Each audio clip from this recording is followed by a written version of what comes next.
Okay, so we're live. Welcome to the Remarketing Podcast. My name is Jerome Lewis. I'm your host. This podcast is sponsored by Digital Real Estate Strategy. We specialize in helping real estate agents, real estate investors with their marketing and tech. So our content here, the purpose of the Remarketing Podcast is marketing, tech, business, and leadership. That's the purpose of our content. And we're specifically wanting to address real estate agents, real estate investors, and real estate entrepreneurs. Anybody can listen, but that's our niche. That's typically who we work with.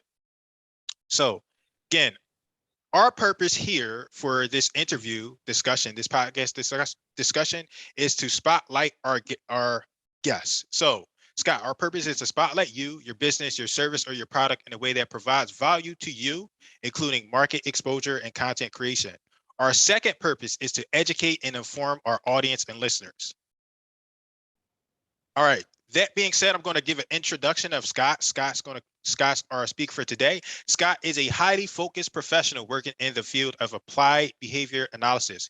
He has been engaged in the field for 16 years, and he has a prior 4 years of experience in IT as a cybersecurity professional. His experience includes reviewing and analyzing data and other information that leads to formulating plans of action to ensure progress. His focus is always centered around risk management and beneficial outcomes for everyone he works with. His experience in behavior analysis gives him the ability to adapt to changing situations, which makes him good at making decisions in many conditions. He loves creating passive and stable investments for himself and the people he works with.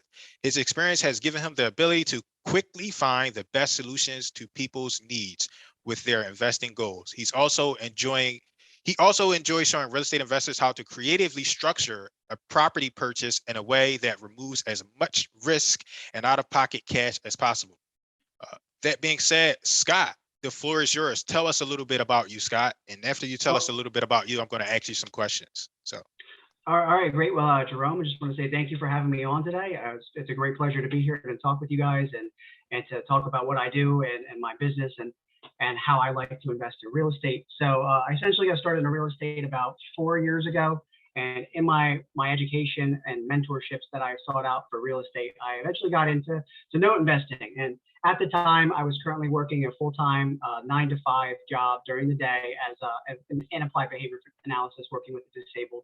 And I really wanted to get some investments rolling in that had much more of a passive role, because with my full-time job, I didn't really have time to manage, say, a rental property. And I didn't really have time to manage, a contractor or a fix and flip project. And when I came across notes, I said, wow, this is really a passive thing. Once it's set up, you buy a note, you continue to make that rental type income. There's monthly payments coming in. You don't have to deal with any of the management. I said, this is perfect for my lifestyle. It's perfect for my investment goals. It gives me, higher than market returns, higher than the returns you would get from a savings account or buying US bonds. So this is a great balance in between. So I really got started onto it hardcore after that first year of learning real estate, and started in the industry for about 3 years now. Thank you. So I understand exactly what you mean, because my experience is like wholesaling, and that is, it's worth the money per se, but it is a headache to manage those people, manage those properties, deal with the title companies, deal with all of the parties involved, and it's absolutely not passive. So I completely understand when you say that. What I want to do is I want to kick off with like a couple of personal questions, and then we're going to get into some business questions around what you do and what your focus is. So the first question I'm going to ask you is, tell us what is a funny story your family tells about you that you'd like to share? Okay, sure. So my hometown is a very small hometown, kind of tucked away in the woods near Fort Dix. It's an Army base in New Jersey. Okay. My house was near the shooting ranges, so a lot of what I did as a kid was outdoors activities. So my dad gave me his youth bow from when he was in Boy Scout for archery, and I used to shoot my bow at a target that was and had a backstop where the woods were behind the target, so I wouldn't hurt anyone's property, wouldn't hurt anyone by accident. I couldn't damage a car or anything. It would just go into the woods if I had missed. So what would happen, because I was a newbie archer, I think I was 12. The arrows would frequently go over the target and into the woods and under the leaves. So I jumped my fence, and I was losing arrows like pretty much on a daily basis. And they get expensive. So I was like, what am I going to do? I'm tired of losing arrows. So I decided we were the last house on a dead end dirt road. I'm like, no cars come down here. If I shoot towards the road along the side of my house, the worst that'll happen is it goes into the road, but I'll still be able to find the arrow. So that's what I did. And for a while it worked okay. And then one day I was shooting at and practicing my bow, and I hit the top of the target. It went through our fence and it hit the compressor hose on our central air unit. And Freon started spraying all over the place. So I knew I was like dead. My mom was going to kill me. So I ran inside. I was looking for duct tape. I was like, Mom, where's the duct tape? She's like, what do you need duct tape for? I was like, I just need it. Where's the duct tape? So she badgered me enough that eventually I broke down and I had to tell her because she wasn't going to give it to me. And I knew if I couldn't fix it, I'd be like grounded forever. So I said, here's what happened. And she just screamed, she's like, that's Freon. You can't touch that stuff. So then the next family gathering we get, my uncle comes up to me and goes, hey, Robin Hood, I hear you're pretty good with the bow. And they will not let me live that down. To this day, every once in a while, I'll get them talking about me shooting that air conditioner. So they call you Robin Hood. Yep. Nice. Robin Hood. Scott Robin Hood. That's so funny. let's go with another personal question. Tell me, right, really quickly, tell me about 3 most influential people in your life and how they impacted you. All right, sure. I will start off with next door neighbor I had growing up. He was like my big brother figure. So he was probably the first person who was very important in my life. He really challenged me mentally to try to think through problems. There's the early stages of like PC gaming. So we had a Commodore 64. He'd pull up a game, have me make all the decisions, and he wouldn't give me any of the answers, even though he knew. He was always trying to challenge me to like solve and problem solve. And to this day, I love solving puzzles. I love solving problems. That instilled that like desire to figure things out in me. I guess moving on from that would be my martial art teacher. I started martial arts at 6 years old. My father really wasn't around much because he worked a lot. So he was gone to work by like 5 a.m. and home by like after 11.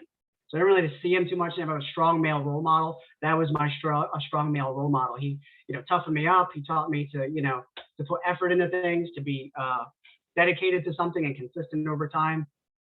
And so it was a very, very good influence in my life. And then the third one would probably be my drum teacher. I took private lessons for percussion for 4 years. And he taught me to persevere and be persistent in things. I used to try out for some pretty high-end music tryouts for example, there's something in South Jersey where I'm from called All South Jersey Orchestra, and they hold tryouts every year. He would bring the sheet music in, and I'm serious when I tell you I could play through the entire sheet music completely perfect. If I messed up the last measure, do it over again, start from the beginning. So it was pretty intense, but it taught me like that's how you have to drill. When you really want to get good at something, you have to drill. And if you mess up at the last moment, go back, try it again. You got to go through perfect. Nice. Thank you. So now I'm going to ask you some questions around your industry, and I'm going to start with the first question. What's one thing in your business that you didn't expect about your business? So what I didn't expect was when I first got into notes is how many real estate investors had no knowledge of it. Like when I started learning about it, and then I started talking about notes to other real estate investors, like their minds were like shocked and surprised, and like they were treating me like I knew something they didn't. And I thought because they had so many years experience, some of the guys I was talking to had 25 plus years experience investing in real estate, never even looked at it out. They didn't even look at seller financing properties. And that was really shocking to me that I knew something they didn't. And I still understood the real estate side of things as well because of my prior experience. Yeah, and I say in my experience, I still barely know what a note is because it's like from my experience, I heard people say like it's kind of new, and it's not really new. Like it's always been around, but people are just now learning about it. So again, I still don't know notes very well, and I always lean on you when I have a situation where it needs to be like creative financing or notes or something like that. That being said, like I think that we understand notes enough to explain and talk about it, but I don't think everybody in the audience understands what a note is. So could you quickly explain what a note is and give your perspective on a note? Like in it, explain. So when we're talking notes, we're talking mortgage notes. Could you define that and help the audience understand? Yeah, sure, absolutely. So when you sell a house or when you buy a house, the buyer is going to go to a bank usually to get a loan. And when you fill out the documents for buying a house, there are a lot of things you have to sign because of real estate laws. The 2 most important documents you sign are a promissory note, which we call notes for short, And a promissory note is the terms of your loan. So it has your principal balance, your interest rate, it has how many months you're paying. And then from that, you have a principal and interest payment that you're going to pay every month. The next document is your mortgage. Some states it's called a deed of trust, and some states it's called a trust deed. And essentially all the mortgage does is it pledges the property you're buying as collateral for the loan. So if you default, the lender has the ability to take the property back and make their money back and maybe some profit when they go and resell. That's the basics of what a note and a mortgage is. Where it gets a little confusing for people is they don't actually understand that the bank can sell it. Like they're collecting payments on it, but the bank can say, I don't want to receive payments anymore. I'm going to sell these payments to someone else. And so a note investor could come in and offer some money up front and say, hey, to the bank, I'll give you X number of dollars for those payments. And what happens is that note and mortgage, the ownership of it transfers from the bank to the note investor. And now the note investor becomes the bank. And the person who's living in the home, nothing changes for them. They go from paying their bank to paying the new bank. And that's really it. If you want to be a note investor and you go ahead and buy a note, what happens is essentially you buy the note and you start making monthly income, very similar to buying a rental property and putting a tenant in it. The exception is that you don't have to actually vet the tenant. You don't have to have a property manager in there. You don't have to deal with midnight calls or maintenance fees or any insurance claims. You're the bank. Your only responsibility is collect that payment and make sure it comes in. Okay. And so Scott, we work on some stuff together. We work on like projects, and I help you with like marketing, and you're developing, I think you're like near finished. You have an ebook, you have a course. Can you tell our audience how to get to those items? Oh yeah, sure. So to get to the book and up to the course, it's on Sapien. It's at SAPIENRES.com. Okay, perfect. Thank you. So if you're interested in that, just visit that website, sapienres.com. It will be in the show notes as well. Second question for you regarding business. What is the biggest challenge you're facing in your current business right now? And how are you tackling that issue? Easy one here. I'm looking to buy notes. I'm always looking to buy notes. One of the things that I have is an access through my relationship with a capital fund, some hedge funds. I have no shortage of notes that I can buy. What I do have a shortage of is incoming capital. So I have some of my own tied up when I bought my first note. And again, I do some brokering, so I make some income there as well. But what I'm really looking for is to raise capital to start buying more notes. So one of the things me and my colleagues have, mutual colleagues of ours, we've all kind of talked about it together, is starting a fund, a small fund to start with, where investors can put their money in, and then we can go ahead and invest in notes and give our investors a really nice return on their money. Okay, nice. Makes a lot of sense. So next question is, what is the most important lesson you've learned over your career in business? That would be to lean on other people and their resources when they're helping you. Like, ask for help when you need it. Don't try to do it all on your own. That was one of the things I started off with, and you're aware of that because I tried marketing myself or getting private money myself, and there's so many in the real estate space and in the investing space that have so much experience that if you can provide them value, they're willing to share. And when you can share together, you can really shortcut your progress. For example, with you and I working together on marketing, like that's your background, that's your expertise.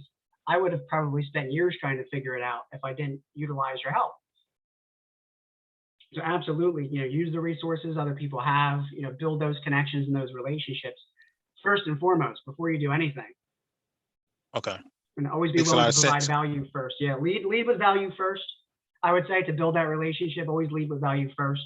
And then you can start talking about what you're working on and they may offer. I mean, a lot of times they have. I've talked with people and yourself where I'm like, hey, here's what I'm struggling with. And you've said, hey, I can help you with that because I've given you some value in the past and helped you with some certain things, and likewise for others.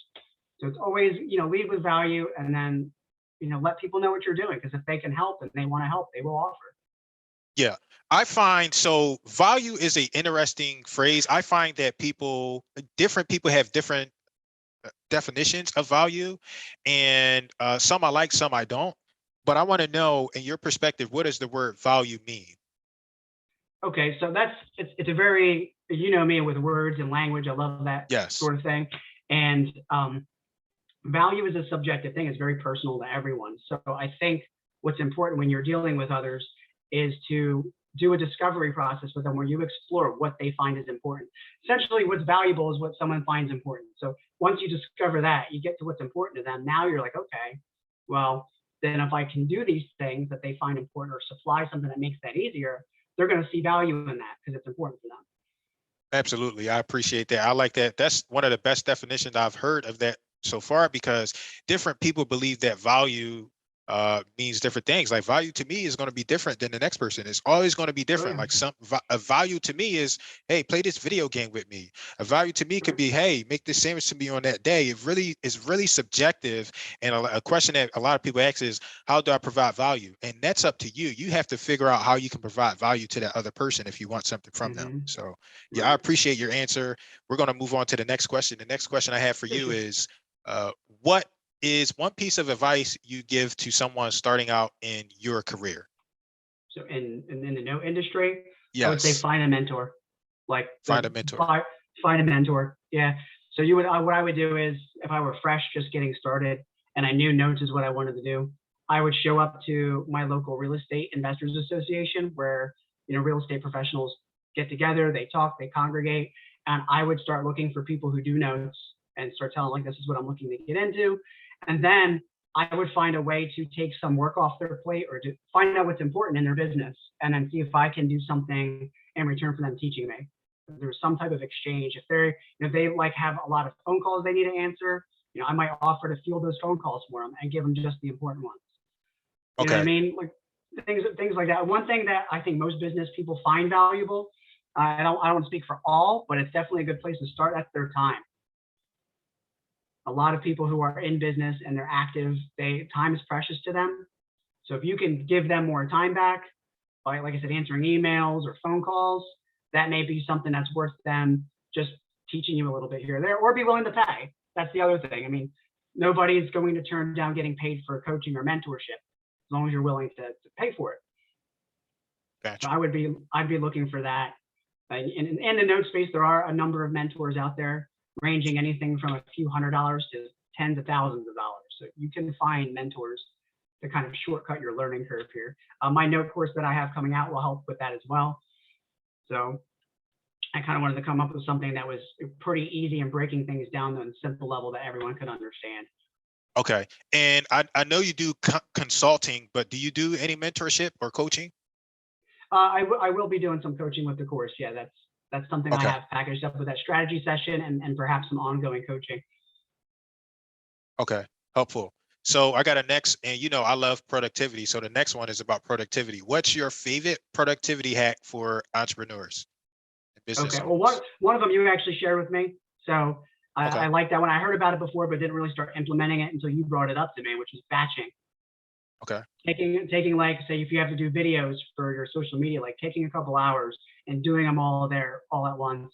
So it's all done. You have your post done for the week or whatever. Like I do that with my Facebook posts on Sunday. I do all the Facebook posts I'm going to do for the week and schedule them. Taken care of. I don't have to worry about it anymore. The second one I came up with myself because I was working full time, and I knew when I got home that I had to start working on my business.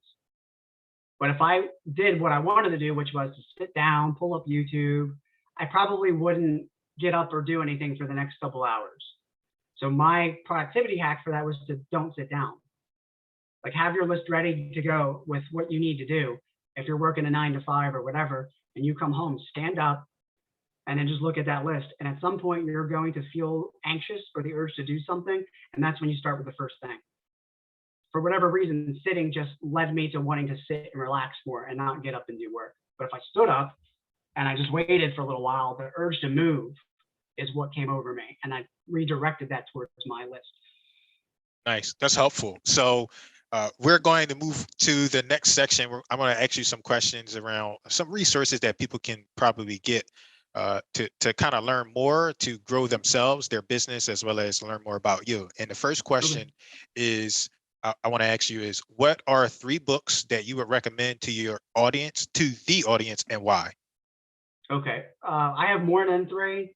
I think, especially if you're looking, probably like 5 or 6. Okay, let's try 3, and then let's see how much time we got for the other 2. Sure. Maybe we'll put the bonuses as bonuses in the show notes or something like that. And the reason why I have more than that, because I think there are several really good books on business and finance. And I think with business, that goes hand in hand with mindset and philosophy.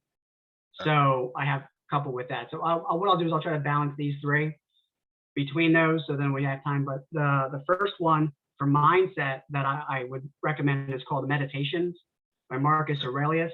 He was a Stoic philosopher, and it's a really good book on philosophy and getting your mind straight with certain things. They're really good on discipline. And it's just a very good practice to take under. I love the Stoics, you know, and their philosophical approach to life. Another one that I would do, just a basic finance book, would be The Richest Man in Babylon. I don't know if you've heard of that one, but it Yes, explains. it's my favorite finance principles. book. It's very simple, but Yeah. I like it. Yeah. It takes basic financial symbols and puts them in a story form so they're easy to understand. And let me think what the other one would be in terms of business and all that. There's always Think and Grow Rich, which is a classic for mindset and for business, really. Another one that I would recommend for business would be Profit First. Profit First. So we got 4. You got one more? Let me think. I had it in my head. I can't think of the fourth one offhand. I had Okay. it. Don't worry about it. But those are 3. If I think of more, we got we 3. can add them to the show notes. Yeah. Okay. So now I'm going to ask you for 3 podcasts. Do you watch podcasts? You have 3 recommended podcasts? So one that I liked was called the Dark Horse Podcast. Okay. That one, he does a lot of like commentation on what's going on in society. So like he was doing some stuff about coronavirus, and he seems to me to be having like a well-balanced point of view. He doesn't really slant one way or the other. So I think he, in terms of like current events and news, has been probably one of the most like balanced, as unbiased as you can get resources out there. So I like that one in terms of like current events. I have a couple of YouTube channels that I like. One of the guys it's called Future as a YouTube channel. It's Futur. And the guy who runs that, he's a logo and video designer. And he charges a lot of money, but what he does on his channel, which is really great, he trains people to run their own businesses and how to talk with clients and customers. So if, for example, I do consulting, I think you do consulting as well. And we get into situations where we're talking with potential clients that might say to you, you charge too much. He has really great strategies for overcoming or having that conversation with them to really talk about the money involved with the service. And I really like his input on that, because people will, and I think you've experienced this before in real estate, and it definitely happens in notes, people will basically not want to pay you for your advice. They'll say, hey, you know, why don't we go out and we go out to lunch? I got some questions to ask you, rather than like, hey man, like I spent years learning this, I spent time, money to develop these skills. Like going out to lunch and me giving you basically a college degree in notes or something or a college degree in marketing it's not going to cut it.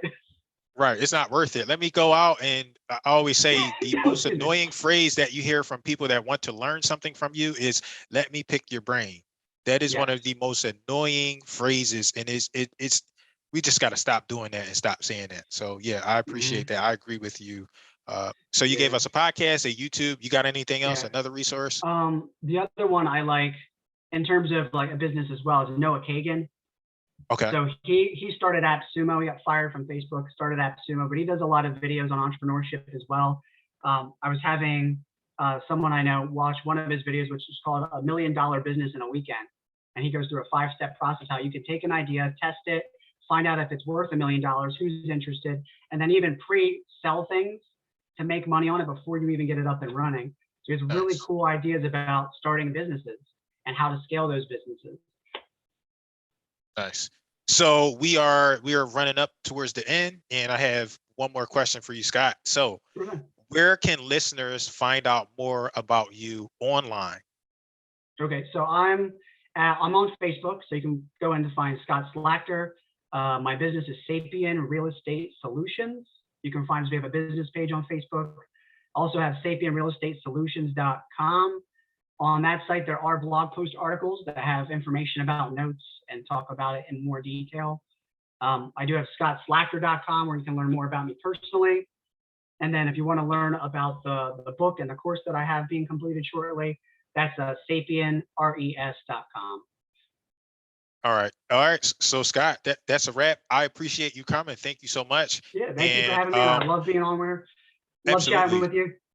Likewise, we're going to have you come back in the future, and maybe we'll go into more details on like specifically what you do, like notes and mortgage notes and some of the other things you All right, do, awesome. like creative financing, and maybe we can do some case study stuff like that. So Yeah, again, thank you definitely. so I'd much, love that. Scott. That'd be awesome. I appreciate you, and we'll be talking in the future. All right, sounds good, man. All right. Thank you. Yeah. Bye-bye.